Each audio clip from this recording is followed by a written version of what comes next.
Rodeo roping. Roping history. Rodeo roping events have their roots in ranching. On the plains of the Old West, roping was a chore that ranchers had to perform every day. Even today, cowboys rope cattle and other livestock to be rounded up for branding or medical care. Roping is a skill that takes a lot of practice. It is also a thrilling crowd pleaser that's always fun to watch. Tie-down roping. Tie-down roping is the most complicated event in rodeo competition. It combines roping skills, horsemanship, and athletic ability.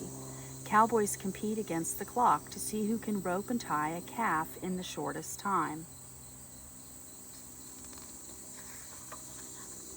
Tie-down roping begins with the cowboy on horseback, waiting in a fenced area called the box. A breakaway rope barrier is placed in front of the box. A calf waits in a pen called a chute. When the cowboy nods his head, spring-loaded doors on the chute open and the calf bursts into the arena. The calf is always given a head start. When the rope barrier on the box drops, the cowboy and his horse chase the calf. The cowboy throws his rope from horseback, then leaps to the ground and runs to the calf. Simultaneously, the cowboy's well-trained horse backs up to take up the slack in the rope. The cowboy grabs the calf and throws it to the ground on its side.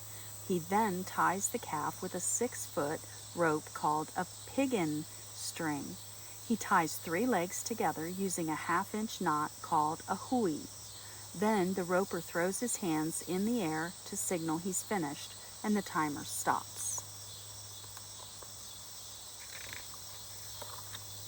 After the calf is tied up, the cowboy remounts his horse and lets up the slack on the rope. The calf must remain tied for 6 seconds. If it frees itself, the cowboy receives no score. In tie-down roping, 9 seconds is considered a good time. Top rodeo competitors score about 7 or 8 seconds. A well-trained horse is extremely important in tie-down roping. It must be fast and nimble. It must follow directions. It also must move as the calf moves, dodging and weaving around the arena. A champion tie-down roping horse can cost well over $100,000. Breakaway roping. Breakaway roping is similar to tie-down roping. Once the competitors rope the calf, the horse comes to a halt. The other end of the rope is tied to the saddle horn by a thin string. The rope is pulled tight and the string, with an easy-to-see flag attached, breaks away. The timer then stops and the quickest time wins. Breakaway roping is most often seen in junior rodeos, high school rodeos, and college rodeos. Team roping. Team roping is the only true team event in pro rodeo. Each cowboy must be a skilled horseman and roper in order to bring a running 500-pound steer to a halt. Team roping begins much like tie-down roping. 2 cowboys on horseback wait in fenced-off boxes on either side of the narrow chute. When a steer is released from the chute, it's given a head start. Then the horsemen start the chase, with the hope of roping the steer in the fastest time. The first cowboy to rope the steer is called the header. He ropes the steer by the horns or neck. There are 3 legal catches. They include roping the neck, both horns, or the head and 1 horn. After the header has done his work, the second cowboy, the heeler, attempts to rope the steer's hind feet.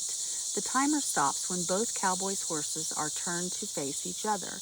Winning time often range from 4 to 6 seconds.